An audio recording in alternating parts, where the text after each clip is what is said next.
안녕하십니까, 이장석입니다. 이제 9월입니다. 저희가 작년 11월에 시작했으니까 이제 네 번째 계절에 들어서네요. 오늘은 47번째 영업직원, 차별에 대한 영업직원의 요소를 또 다루고 되겠습니다. 그동안 이 차별에 대한 영업직원 4번에 걸친 꼭지를 얘기할 동안 많은 분들이 피드백을 주신 것은 이 주제가 단지 영업직원만의 얘기는 아니다. 모든 비즈니스 프로페셔널들의 공통 주제라는 말씀을 많이 주셨는데 맞습니다.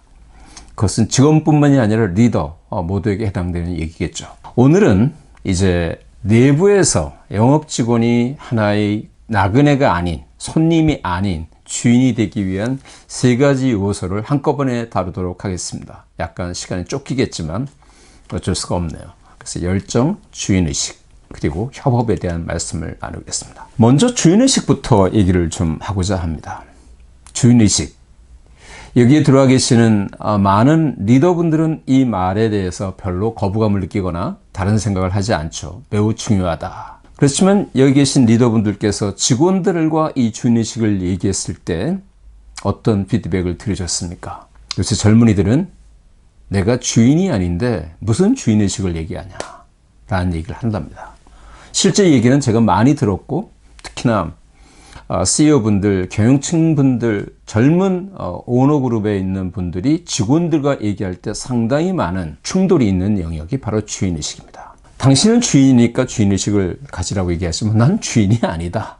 나한테 무슨 주인의식을 얘기하느냐 얘기를 하죠. 주인의식은 주인만이 가지는 게 아니죠. 내가 하는 일에 항상 주인이 되어야 된다. 그런 의식을 가지라는 말이죠. 시대가 바뀌었어도 가치관이 바뀐다고 해도 바뀌지 말아야 될 것은 뭐냐?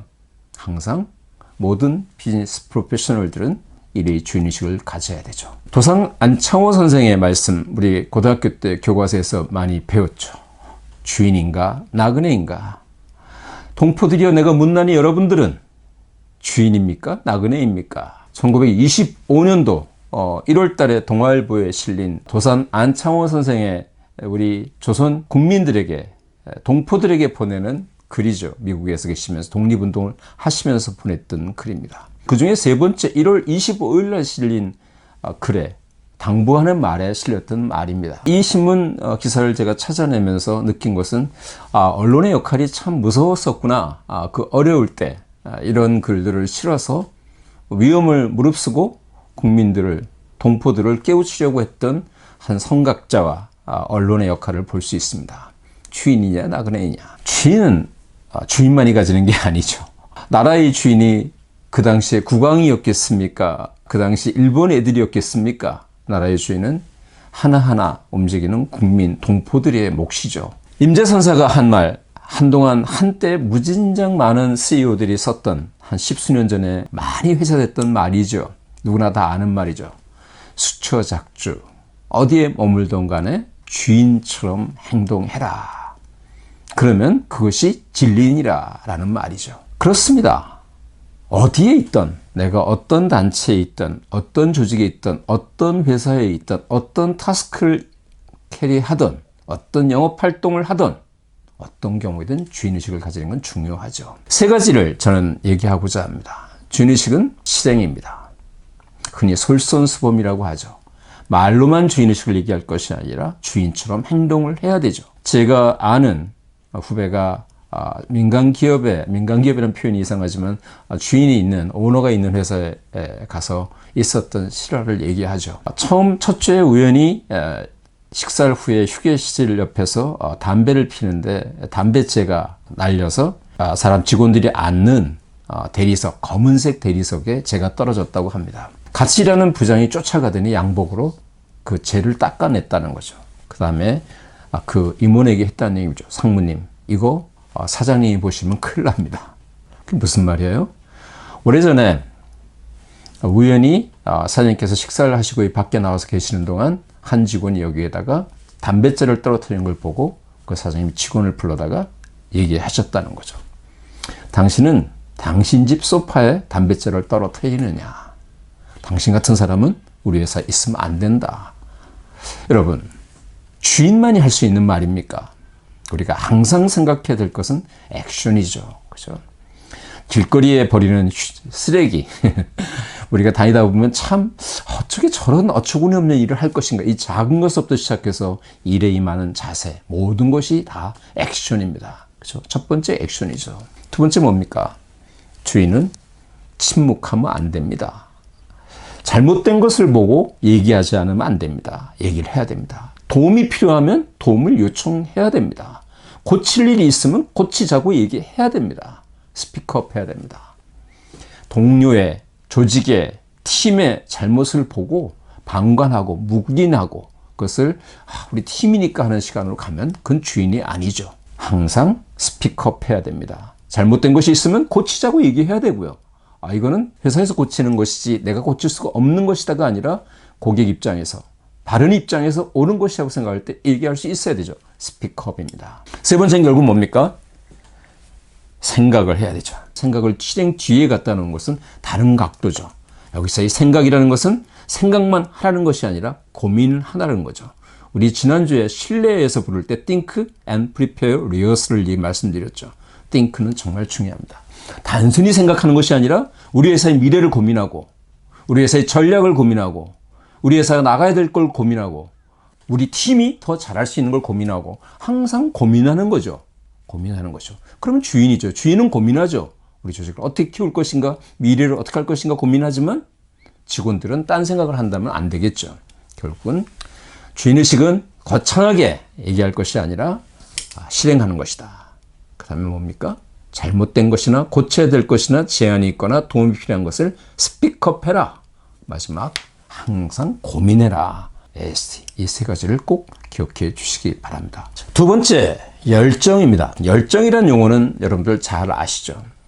리더들도 열정 있는 리더, 직원들도 열정 있는 리더. 열정은 그냥 뜨겁게 표현하고 이러는 것만은 아니죠.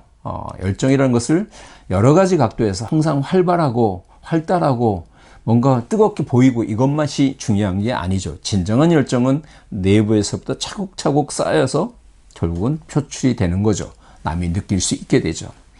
하나, 저를 포함한 저도 그랬지만 리더들이 조심해야 될 것은 뭐냐? 리더들이 잠시 이성의 선을 넘어섰을 때 이것을 열정이라는 것으로 포장하는 그런 것들은 또 잘못됐죠. 그래서 직원들도 마찬가지지만 리더들이 정말 조심해야 될 건 뭐냐? 저를 포함한 리더들이 조심할 건 뭐냐? 열정이라는 걸로 잘못을 포장하지 마라. 익스큐즈하지 말라는 말씀 제가 한번 드리고, 진정한 열정은 뭐겠습니까? 비즈니스를 위한 열정입니다. 나의 개인적인 욕심을 위한 열정이 아니라, 나의 감정을 드러내는 열정이 아니라 비즈니스를 위한 열정, 회사, 조직, 팀의 성공을 위한 열정이죠. 이게 비즈니스 프로페셔널 또는 영업하는 사람들의 진정한 열정이죠.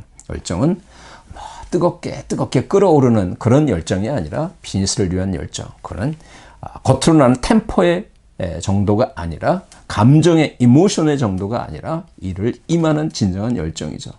그래서 열정은, 진정한 열정은 비즈니스를 위한 열정, 회사를 위한 열정. 여기에 또 중요한 게 뭡니까? 전에 리더들에게 제가 한번 얘기했었지만 contagious 해야 된다는 거죠. 전염성이 있어야 됩니다. 열정 있는 리더, 열정 있는 영업 직원은 조직을 바꿉니다. 열정 있는 영업 직원 한 명은 영업팀 전체를 바꿉니다. 열정 있는 리더가 조직을 바꾸듯이 여러분 영업 직원 한 사람이 비즈니스에 대한 열정을 잃어버리지 않는다면, 여러분들 조직, 팀의 회사의 성공을 잃어버리지 않는다면 그건 바뀌게 되죠. 열정을 위한 세 가지를 우선 말씀드리기 전에 아인슈타인이 했던 말이죠. 나는 특별한 탤런트가 있었던 것이 아니라 단지 뭐예요? 호기심에 대한 끝없던 열정. 우리 지난번에 설득력이라는 것을 말씀드렸을 때 소통을 얘기할 때 뭐였습니까? 소통을 잘하는 사람, 영향력이 좋은 사람, 설득력이 높은 사람의 첫 번째 요소가 뭐였습니까? curiosity였죠. 호기심이었죠. 그렇죠? 호기심을 이길 수 없다. 이 열정은 어떤 탤런트보다도 무서운 거죠. 그래서 어떻게 됩니까? 첫 번째, 비즈니스 프로페셔널들이 잊지 말아야 될 것은 뭐냐? 절대로 침묵하지 말라는 겁니다. 여기다가 침묵은 여러분 스스로를 묻어버리는 겁니다. 이제 두 번의 아픈 경험을 말씀을 드리죠. 2001년도에 아시아태평양 본사에 가서 임원되기 전에 교육 프로그램을 받는데 다른 나라 여러 사람들과 모여 있었죠. 그래서 중에 이제 어드바이저로 각 나라의 중역분들이 미리 와 있었는데 저희 회사에서는 저희 사장님이 어드바이저로 와 있었죠. 정식적인 프로그램이 아니라 오프닝을 하고 난 뒤에 이제 서로 소개를 하고 엘리베이터 앞에서 다음 프로그램을 기다리고 있는 한 15분 정도 됐었습니다. 사람들이 한 13명 참석을 했었으니까 옹기종기 모여 앉아서 얘기를 하고 있었죠. 우리가 그래야 하듯이 한국 사람들 그럴 때 조용히 있죠. 15분 지나고 난 뒤에 이제 엘리베이터를 타고 다음 장소로 이동하는데 저희 사장님이 조용히 저한테 다가와서 하시더라고요. GS? 왜 한마디도 안 했지? 왜 침묵했지? 라고 얘기하시더라고요. 그때 저는 지금 벌써 20년이 넘은 얘기지만 그때의 싸늘함, 그거는 지금도 생생히 기억합니다. 침묵은 결국은 금이 아닙니다. 침묵은 나를 잊혀지게 만드는 겁니다.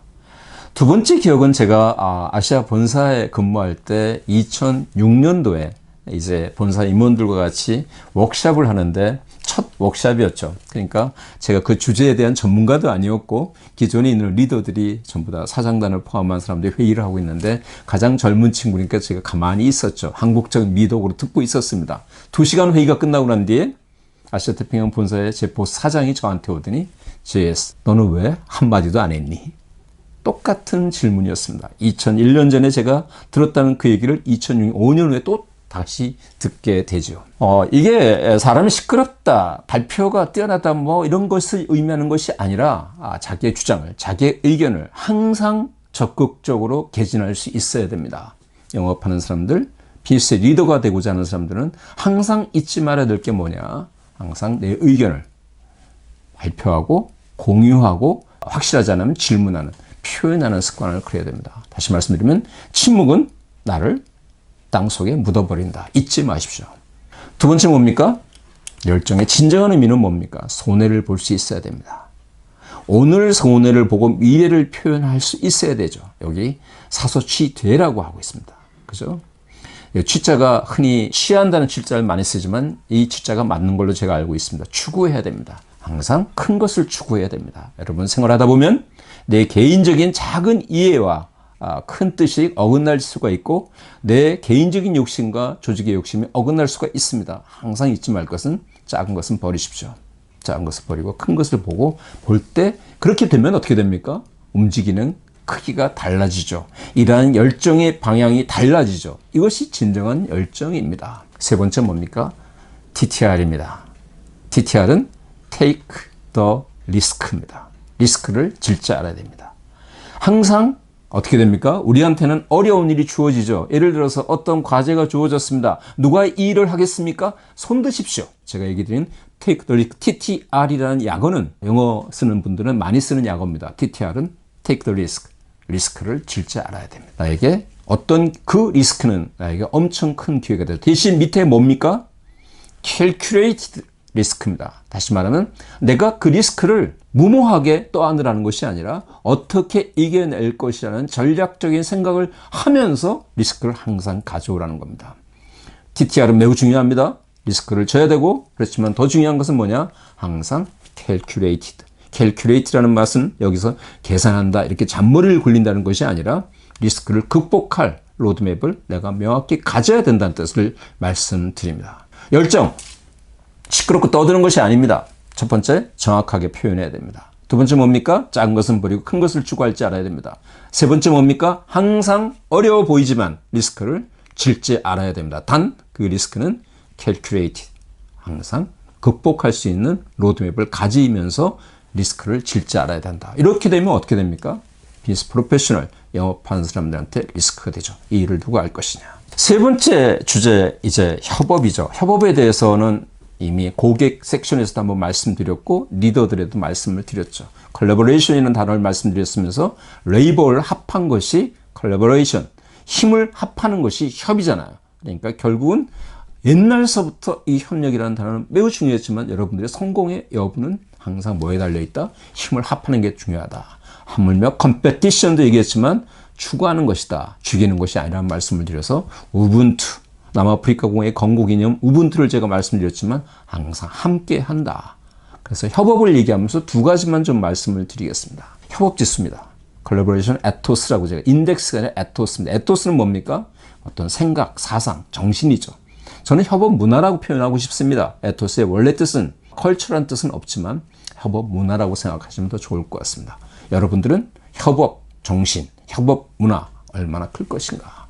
협업을 한번 보도록 하시죠. 여러분들이 어떤 일을 함에 있어서 가로축은 내적인 협업 대상, 외부적인 협업 대상. 세로축은 뭡니까? 이미 여러분들이 협업을 하고 있는 사람 또는 위는 뭡니까? 협업을 하고 있지만 협업을 해야 될 사람.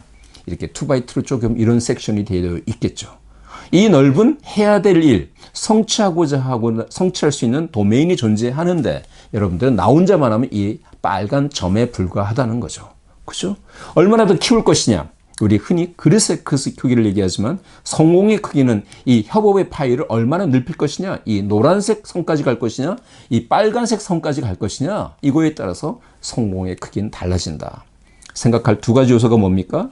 내가 내부에서, 우리 팀 내부에서 또는 팀 밖의 다른 팀, 우리 회사에서, 우리 회사 바깥에 이렇게 내부와 외부를 넓혀가는 것이 중요하다. 그렇다면 나는 현재 누구와 협업을 잘하고 있고 또는 못하고 있는데 어딘가 현재와 가야 될 곳. 이 두 가지 측면에서 봤을 때 우리가 지금 머무는 곳은 흔히 내부에서 기존에 협업하고 있는 사상 안에 조그만 영역에 불과하겠지만 이것을 넓혀야 된다라는 말씀을 드립니다. 그것이 넓혀가는 것이 뭡니까? 협업 정신, 협업 문화다. 두 번째 협업의 중요한 팩터를 말씀드리기 위해서 이 차트를 보여드립니다. 조직의 그림이죠. 회사의 조직으로 말씀드릴 수도 있겠고 한 팀의 조직으로 말씀드릴 수 있겠죠. 한 회사라고 보면 영업팀도 영업팀이라고 할 때 영업 A팀, 영업 B팀, 영업지원부서, 관련지원부서 이렇게 되어 있을 수 있겠죠. 회사로 보면 A, B, C, D 회사로 될 수 있겠죠. 협업은 여러분들 무엇을 생각하십니까? 이제까지는 2000년 전까지는 이런 협업을 얘기했죠. 우리 조직의 수직적인 하이라키컬한 조직 내에서 계층적인 조직 내에서 협업을 얘기했었죠. 윗사람과 아랫사람과의 협업을 어떻게 할 것이냐. 같은 조직의 팀에 있는 사람들께 협업을 어떻게 할 것이냐. 이 협업은 19세기, 20세기형 협업입니다. 21세기 협업은 뭡니까? 수평적 협업입니다. 옆에 팀과 어떻게 협업할 것인가. 다른 회사, 바깥과 어떻게 할 것인가. 그래서 협업의 두 번째 요소 여러분들이 항상 잊지 말아야 될 건 뭐냐. horizontal collaboration을 어떻게 할 것인가. 수평적 협업입니다. 협업은 아까 왼쪽에서 제가 말씀드렸지만 협업의 내부뿐만 아니라 외부의 스팬을 넓히는 게 중요하다. 기존 내에서 확대하는 것이 중요하다. 말씀을 드린 것처럼 항상 수평적 협업이 중요하다. 그래서 글로벌 비즈니스 오퍼레이션을 하는데 매우 중요한 요소 중에 하나가 리더들의 역량을 따질 때 경쟁력 있는 비즈니스 프로페셔널을 평가할 때 매우 중요한 요소 중에 하나가 이 사람은 과연 호라이즌탈한 콜라보레이션을 잘 하는 사람인가 아닌가를 따져봅니다. 매우 중요한 요소입니다. 두 번째, 협업에 대해서 얘기하면 다시 협업의 문화, 정신을 달리 해보셔라. 내부뿐만 아니라 외부. 기존에 하던 데뿐만 아니라 더 넓힐 것이 어떻게 할 것인가. 이 면을 생각해봐라. 그 다음에 수직적 협업뿐만이 아니라 수평적 협업을 항상 고민해라. 이 말씀을 드립니다. 계속 강조해드렸죠? 함께의 크기는 결과의 크기다. 첫 번째 뭐 해야 됩니까?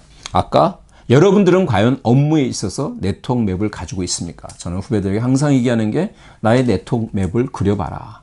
내가 누구와 과연 어떻게 비즈니스 협업을 해야 되는 것인가? 나와 관련된 사람이 누구고, 나와 관련된 팀이 누구고, 나와 관련된 회사가 누구고, 그들과 어떤 주기로 어떤 방법으로 소통을 해야 되고 협업을 해야 될 것인가?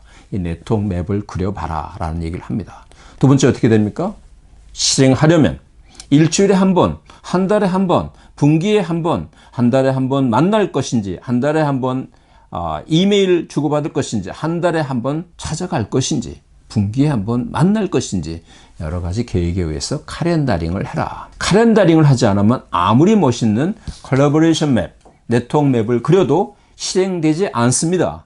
영업은 항상 생각하지 않은 새로운 변수가 나타나잖아요. 지난주에 말씀드린 대로 변수가 항상 나타나기 때문에 약속을 생각처럼 실행되지 않습니다. 여러분들은 과연 여러분들의 네트워크 맵을 가지고 있습니까? 또 다른 용어로 여러분들은 여러분들의 컨택 플랜을 가지고 있습니까? 여러분들은 여러분들의 협업 대상의 계획을 갖고 있습니까? 그것을 가지고 카렌다에 넣으라. 일주일에 한 번이면 카렌다에 무슨 요일날 몇 시서부터 몇 시 누구와의 미팅 이렇게 되겠죠. 세 번째 뭡니까? 항상 점검해야 됩니다. 제가 누누이 강조드리지만 아무리 좋은 계획도 실행되는 것은 극히 제한적이다. 왜냐하면 항상 변수와의 싸움이고 돌출 사건의 싸움이 영업 현장이기 때문에 점검하고 다시 보완해야 된다. 다시 한번 말씀드리지만 레통맵을 가져라. 그 다음에 카렌다링을 해라. 중간중간 점검을 해라. 이 세 가지가 컬래버레이션을 위한 실행 요소라고 보여집니다. 자, 오늘 열정, 주인의식, 협업, 주인의식부터 설명을 드렸습니다만은 매우 큰 주제입니다. 그렇지만 중간에 나온 세 가지 파이들, 동심원에 나온 실행 요건들만 유의하신다면 우리가 이 세 가지는 개선될 수 있으리라고 보여집니다. 5주 동안 이걸 진행했죠. 통찰력서부터 시작해서 소통, 신뢰, 그 다음에 이번 주에 주인의식, 열정, 협업. 이게 뭐 고객과의 관계에 있어서 의리 파트너로 바뀌는 것, 객이 주인으로 바뀌는 이것만이 아니라 서로 처음에 말씀드렸다시피 상호 관계가 되어 있으면 내부에서도 통찰력을 가져야 되고요. 고객을 만남에서도 주인의식을 가져야 되는 거죠. 서로 이렇게 무잘라서 잘라지는 것은 아니지만 6가지 영역이 차별화된 영업 직원을 위한 매우 중요한 요소다. 이렇게 말씀을 드립니다. 하나 뭐가 나왔습니까? 바로 Work-Life Balance입니다. 다음 주에는 이 Work-Life Balance에 대해서 좀 논의를 하도록 하겠습니다. 오늘 귀한 시간 감사드리고 이제 9월이면 여러분들 분기의 마지막 달 또 이제 가을이 되면서 한 해를 마무리할 때입니다. 좋은 성과 내시면서 보람차게 보내시기 바랍니다. 감사합니다.